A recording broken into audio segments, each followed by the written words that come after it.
Hello dear students, this is Rajesh Dadich from Shivjyoti Educational Group Kota. I am your mentor in English, Rajesh Dadich, right? Today we are going to start your chapter Lost Spring, right? So you can see Lost Spring, chapter 2 of your book Flamingo, and before proceeding I would like to explain the title of the chapter, The Lost Spring. What do you mean by the title Lost Spring? Lost Spring means, suggested the author of this chapter, Anis Jung. She is saying Lost Spring means spring here is one of the seasons, but it represents the golden period of human's life, and that is childhood, right? As spring is the golden season of the year, exactly in the same way in one's life, spring is just reflecting childhood. Childhood is known as the golden period of one's life, and this chapter is just an excerpt, just an extract from her main book, Stories of Childhood. The Lost Spring, Stories of Childhood, this is the name of the book, and out of that book this extract has been taken. Got it? Now let me tell you, this whole chapter is divided into two parts. First part is, sometimes I find a rupee in the garbage, means the author Anis Jung is talking about two boys. Two boys are just example, and these two examples have been used to reflect a theme, and the first theme of this chapter is abject poverty. Second is childhood, means childhood and abject poverty. These two are themes of the chapter The Lost Spring, right? Sometimes I find a rupee in the garbage. So we can say garbage. This story is about a boy whose name is Sahib-e-Alam, and he is just a rag picker. Rag picker, you know, people who are moving from one place to another in search of something valuable in the heap of garbage, right? So Anis Jung is saying that Sahib-e-Alam is one of the rag pickers, and the author encounters with Sahib and later felt embarrassed. Once it so happens that Anis Jung, on her daily routine commuting, she comes across a boy, a rag picker, and when she, out of curiosity, when she asks him who is he and what is he, then he tells her each and everything. Then the author asks him why he doesn't go to school, because in this age students are supposed to go to school, not they are not moving here and there in search of unvaluable things, dumps in the heaps of garbage. So the boy tells Anis Jung, means the author tells the author, that he cannot go to school because in their vicinity, in their neighborhood, there is no school, there is no such a school. Then the author asks him, if I set up my own school, if I start my own school, are you ready to come? The boy immediately got agreed, and he said, yeah ma'am, I would like to, surely I would like to join your school. Okay, and after a few days, when once again this author is encountered with the same boy, Sahib-e-Alam, she comes across this boy on a routine way. Then the boy asks the author, ma'am, is your school ready? Can I continue with your school? Can I join your school? Then, you know, glibly the author had earlier told the boy that I am going to school. If I start my school, will you join my school? And the boy, out of curiosity, asked the author, ma'am, is your school ready? Then the author was feeling really embarrassed, because at that time when she asked the same question, she was not sure that the boy was once putting up question. Next is irony in name and existence. You know, the name of the boy is Sahib-e-Alam, as I have told you earlier. Sahib-e-Alam, the meaning of this name is ironically Lord of Universe, means God. Sahib-e-Alam, name is Sahib-e-Alam, universe of God, but unfortunately, ironically, this boy is a rag picker. He is not well off, he is not rich, and he is moving here and there to collect some garbage and to find out something valuable in the heap of garbage, and he is moving here and there just for his existence. They want to sustain anyhow. Rag pickers abode. When the author Anish Jung asked the boy, "Yes dear, where do you live? Please tell me something about your living, about your dwelling place." Then the boy tells her, "Ma'am, we are just refugees from Bangladesh, and nowadays we are living in Simapuri area." Simapuri, let me tell you, Simapuri is one of the colonies on the outskirts of Delhi. So all the Bangladeshis, all the refugees from Bangladesh are generally found over there in that colony, and this boy is one of them, right? So the boy says, "A boon for the dwellers since 1971," means actually during Indo-Pak War in 1971, when people were moving here and there, so many thousands of refugees from Bangladesh came to India, happened to be in India. Since then they have been living over there, that's why they are the dwellers of Simapuri on the outskirts of Delhi, right? Rag pickers Sahib's eternal yearning for shoes. Actually, so many rag pickers are there, and this is their lifestyle, that they are moving here and they are barefoot. They have nothing to put on, means no footwear they have got. So they are moving here and there barefoot, and this is one of his eternal yearning. Yearning means wish.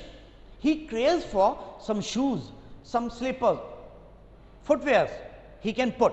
And he is also, just like other children, he is also fond of games.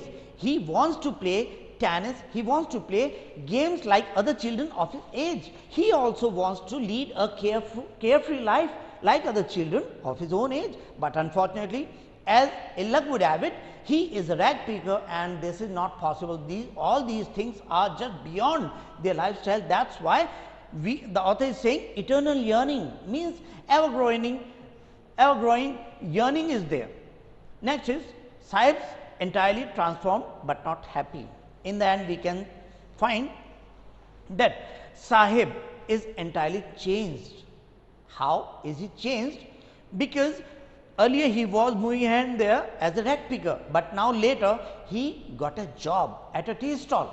He got a job at a tea stall, and what was he gaining over there? He was given 800 rupees per month, and some food was also there along with that salary, rupees 800.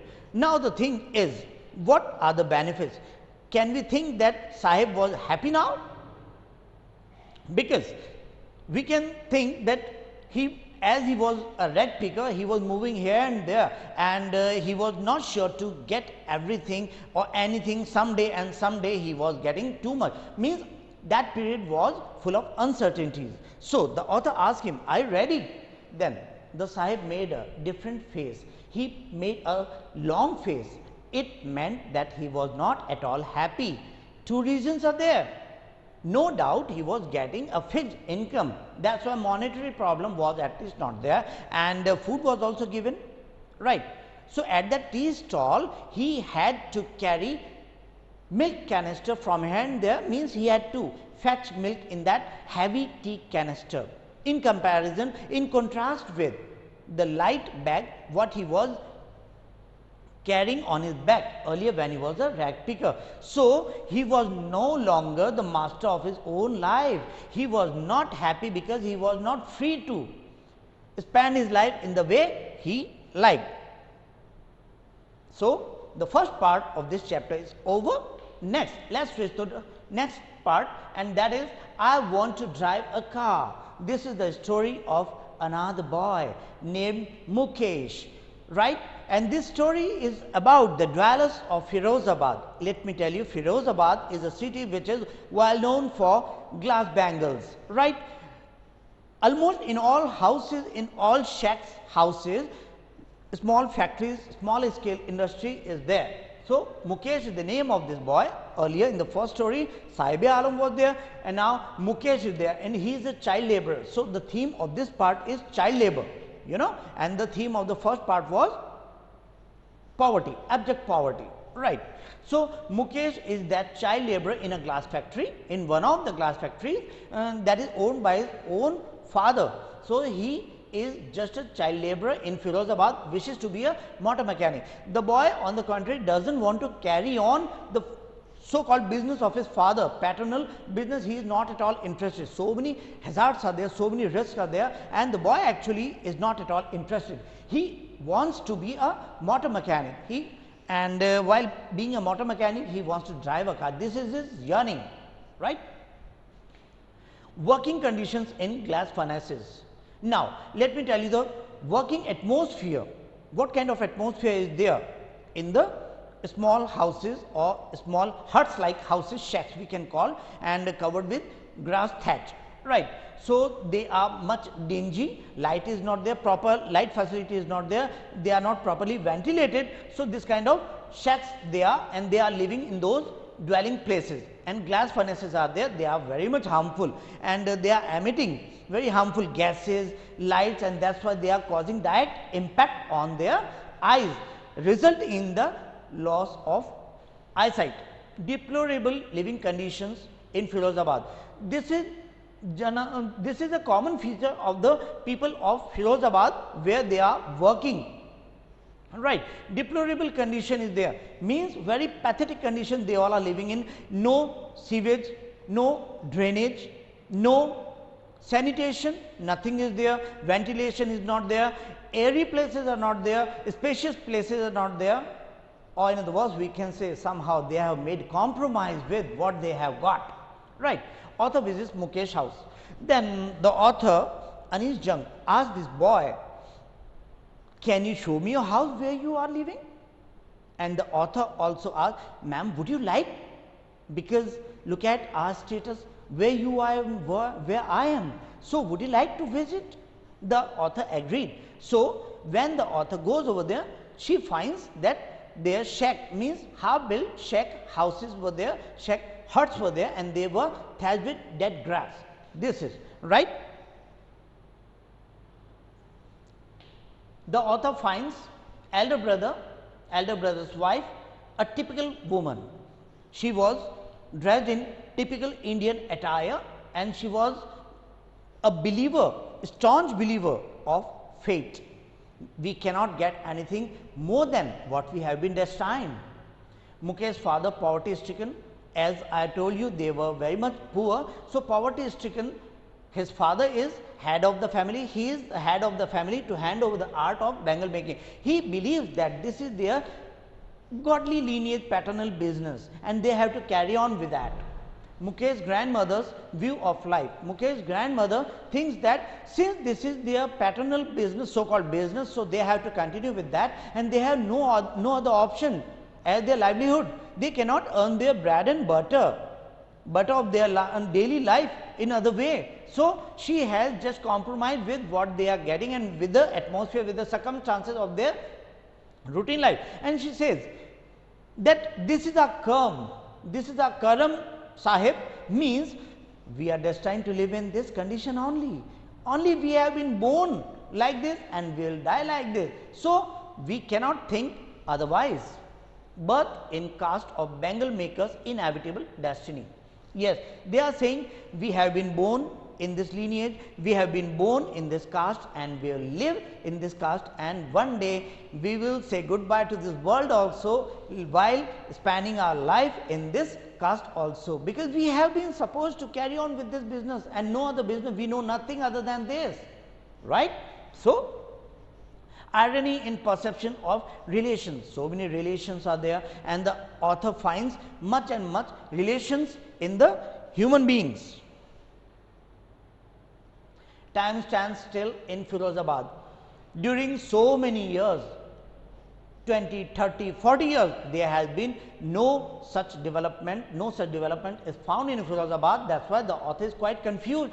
Despite these years, no improvement is there in the living conditions and living standard of the people of Firozabad, right. Getting organized in cooperative society, a way out. The author suggests Mukesh's father, why don't you get collected and start your own cooperative societies? Why don't you get united and make improvement in your living standard? Why? Then she comes to know, she has been told, this author is told that they cannot go out of their boundaries, out of their lifestyle, because so many vicious circle people out of the vicious circle like middlemen, policemen, politicians, leaders, they cannot get any access to these, right. So, the author comes to know that they are forced to continue with this life standard also, and somehow they have made compromise, because what they want, a dwelling place they have got, so called dwelling place they have got in the form of a hut.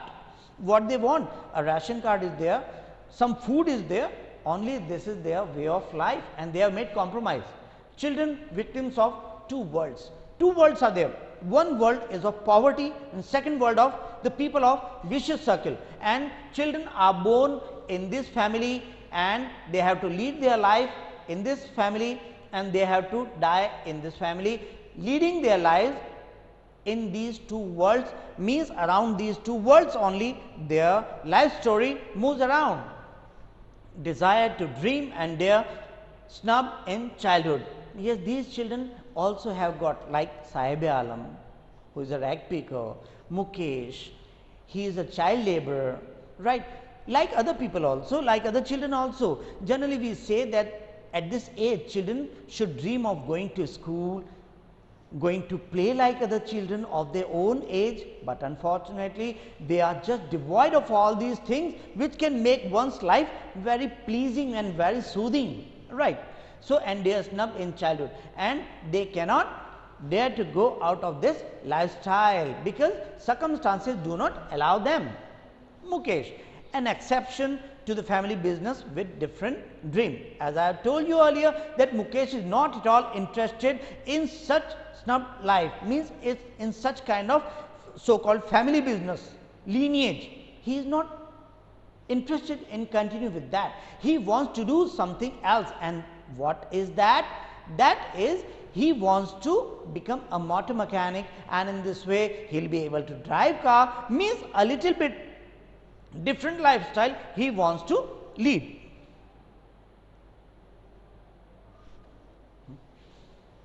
So, my dear students, you might have got. So, this is the summary of the chapter The Lost Spring. So, dear students, let us have a look at the question and answers, and let us have ample practice of your question and answers. In this way, this chapter will be clearer to you. I hope you have got it in summarized way, and now let us discuss your question answers of your curriculum, right. Question number 1, what is Sahib looking for in the garbage dumps? Yes, as in the summary we came to know some valuable things that can support to their life. They wanted to sustain anyhow. So, the author is asking what was Sahib looking for? Yes, what is Sahib looking for in the garbage of dump, and where is he and where has he come from, right. Sahib is looking for coins, means valuable things like coins, rupee notes and other useful objects in the garbage dumps, right. Sahib and his family have migrated to Simapuri. I told you earlier they are from Bangladesh, and now they have been living in this area which is on the outskirts of Delhi named as Simapuri. So, migrated to Simapuri, a slum area on the outskirts of Delhi, right. Looking for a source of living after they were uprooted from their native village in Dhaka, Bangladesh. Some natural perils, natural disaster was there, that is why they had to, somehow they had to escape, they had to survive. So, they had to migrate their place Dhaka in Bangladesh, and they came to India as refugees. Got it? Number 2, what explanations does the author offer for the children not wearing footwear? What kind of explanations the author is giving? The author comes across many shoeless rag picker children in a neighborhood. Yeah, the author came across these people who were rag pickers, and they were not wearing any kind of footwear. So, according to her, when she was told, so she, according to her, according to the author, one explanation of this habit of remaining barefoot is that it is a tradition among the poor children of this country. What I told you, somehow they have made a compromise with their lifestyle. So, suppose we give them footwear, we give them shoes, they won't feel comfortable any longer while wearing those shoes. So, naturally they will once again remove those shoes. So, they have made a compromise, they are quite used to now. However, the author quickly mentions that calling it a tradition could be just a means of justification of the utter destitution. Means nobody wants to go about barefoot, but since they have made it a compromise, sheer compromise with what they have got as destiny. So, this is the author's explanation. So, dear students, let us have a look at next question. Is Sahib happy working at the tea stall? Explain. Right? Means you have to explain whether Sahib, one of the rag pickers, when he changed his lifestyle. So, in the due course of time, he got a job at tea stall. So, whether he was happy doing work at the tea stall? Sahib is not at all really happy working at the tea stall, because working for a master meant sacrificing his freedom. Right?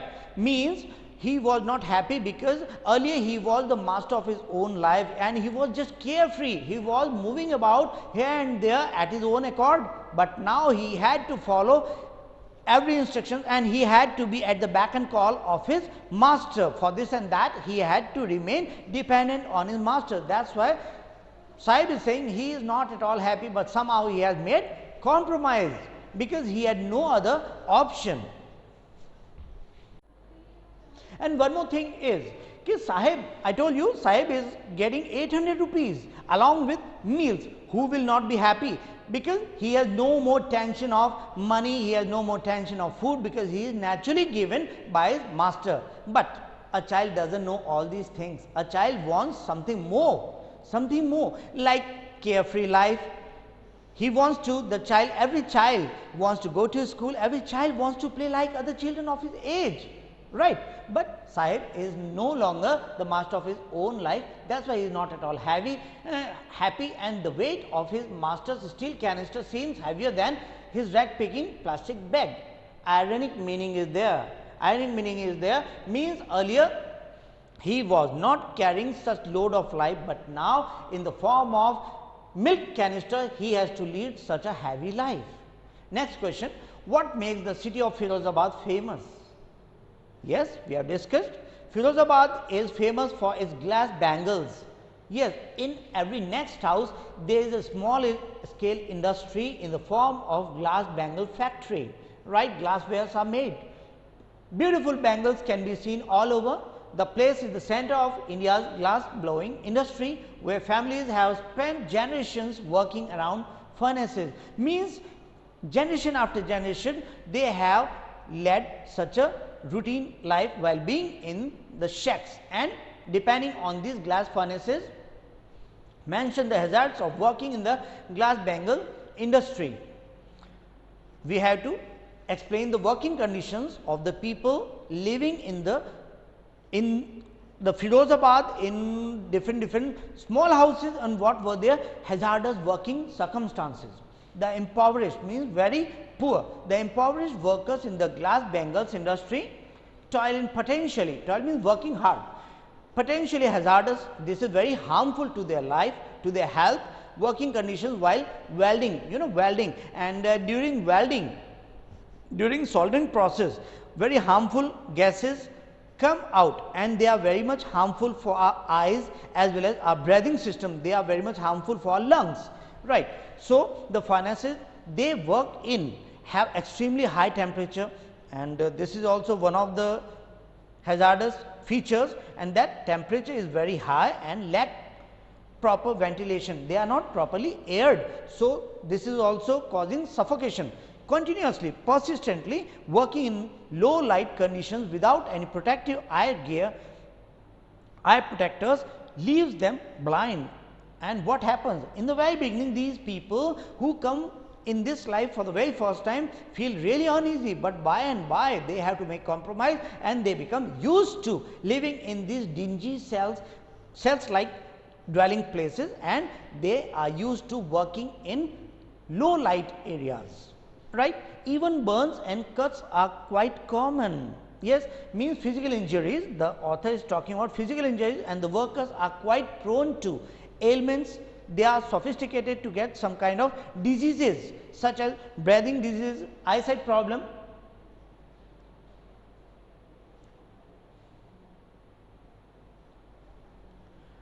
Ailments such as lung cancer. This is really fatal disease, lung cancer also they may get because of these harmful gases they have emitted.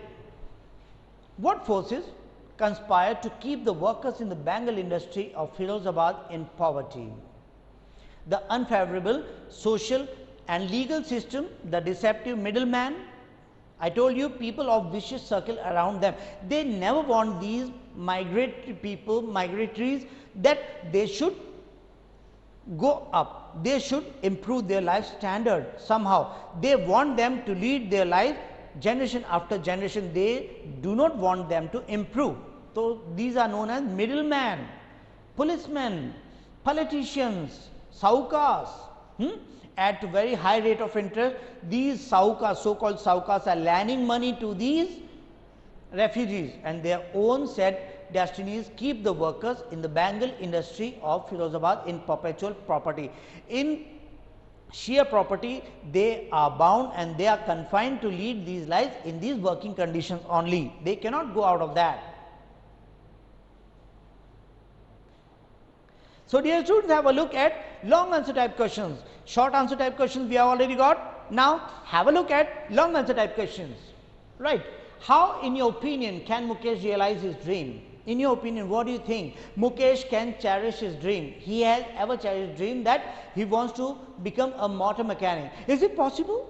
Whatever the circumstances, whatever the story we have got so far, do you think that Mukesh is able to lead such kind of life, such kind of dream can be there as a changer in his life? Let's see. Mukesh was different from the others of his community, means other people of his community had made a compromise with what they had got, and they never thought of any other source of sustained life, right? Source of living. By daring to dream, he has already taken the first step towards a big change. He has already taken a first step for a big change in his living style, right? He wants to become a motor mechanic, means unlike others in his family, in the family business, he wants to become a motor mechanic and drive a car. He can realize his dream with determination and hard work. And how can he cherish his dream? Only through hard work, only through determination, and anybody can change anybody's life through hard work and determination, right? There might be many obstacles on his way, but a strong willpower will help him move towards the way to success. Got it? The fact that he is willing to walk a long distance in order to learn the vocation underlines his firm resolve. It shows that he was firmly resolute. He had just decided. The only thing left for him to do is to make that first journey to that garage. First of all, he was supposed to join some garage where he could learn something, and only thereafter it was possible for him to become a motor mechanic. And when he became a motor mechanic, he would drive cars after cars what they were getting for repairing. The only thing left for him to do is to make that first journey to that garage and request the owner to take him in and guide and direct him on his journey as a mechanic. Got it? Next question.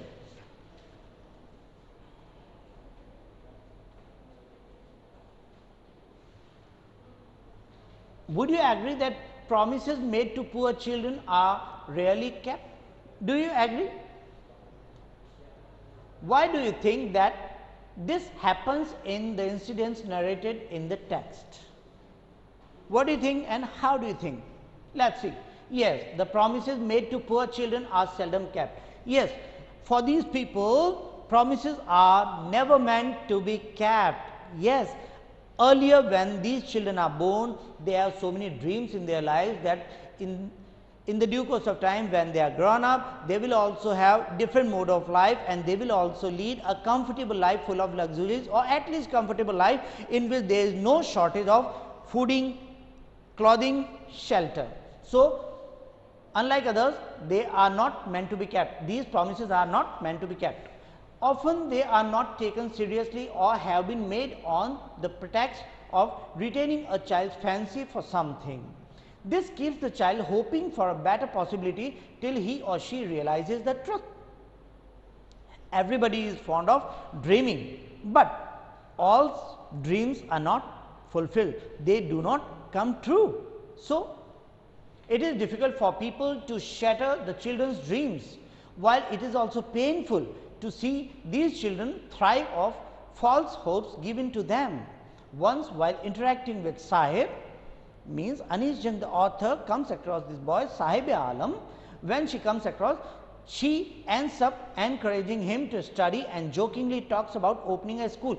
Glibly she asked him, if I set up my own school, if I start a school, would you like to come? Sahib did not know that without any thinking, without being sincere and serious, she was asking this question. So, he also glibly, without thinking much, he also agreed and showed his consent. At the time, she fails to realize that unknowingly she has sown a seed of hope in Sahib's heart.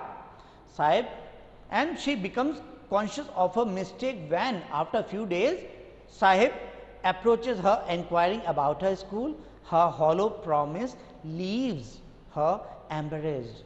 What was the end? Means after a few days, when the author once again comes across Sahib-e-Alam, that boy naturally asked her, ma'am, how about your school? That day you were talking about your school, you are going to set up your own school. So, how about that? Have you started your school? I am eagerly waiting to join. Then only she came to realize how big and how blunder mistake she had committed by promising. Right. So, she felt very much embarrassed. And next, how is Mukesh's attitude to his situation different from that of his family? I told you, Mukesh really did not want to continue with his lifestyle as his parents had forced, right. He wanted to do something different from so called family business, means bangle making, right. So, Mukesh belongs to a family of glass bangle makers in Firozabad. Even though the children of such families usually carry on their family profession, Mukesh, unlike others, Mukesh wants to be a motor mechanic and drive a car. This lifestyle would be quite different from other people of that family business, right. Unlike his family members and others of his community, he has dared to dream. His grandmother's words about the unbreakable lineage represent the attitude they have towards their situation in life. Means what she was saying, this is our karam, Sahib, this is our karam, means this is our destiny. We have been forced, we have been supposed to lead such kind of life, right. So, but Mukesh dreams of a better and safer career. The resolute boy is willing to walk a long distance from his home to learn to be a mechanic. Exemplifying means he wants to set up a good example for others to follow, right. Exemplifying the saying, where there is a will, there is a way. This is really a true quotation. If you have willpower, you can really bring about so much changes in your life. Next question, let's switch to, oh, that's all. So, my dear students, you might have got each and everything. I hope you have got this chapter. By and by, you will come to know as you are practicing all these question and answers. Have a nice time. Till next time, stay blessed, stay home. Thank you.